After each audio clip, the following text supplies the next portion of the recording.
Alright guys, got a 1984 Jeep Grand Wagoneer. My headlights are on, then trying to get the high beams, it goes off.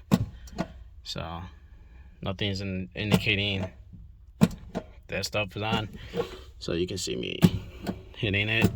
So let's go to replay. This is what I'll be using. I got this from teamgrandwagoneer.com, and I just got their stainless steel mounting screws and the tool you need. Let's see, I can find a gear. I'm using a gear wrench, 5/16. Then let's peel this off over here. Here's your switch. You can disconnect these.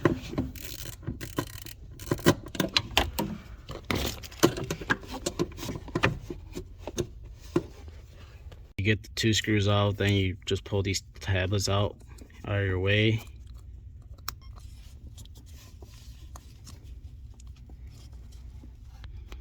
There you go. Yeah, you can compare it to the old one to the new one, and then it's just do the same thing. Put the new one in, just like that.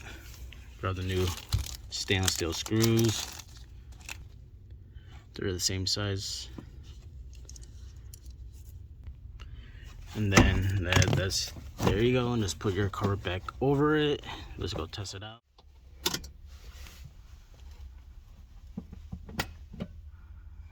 Now you see the high beam right there, the indicator. Now we have high beams, low beam, high beams. I still need to get this headlight fixed anyway, so hopefully this video helped you out with your situation when your high beam don't work. Have a nice day, night, weekend, where you guys are from. Drive safe and stay dirty.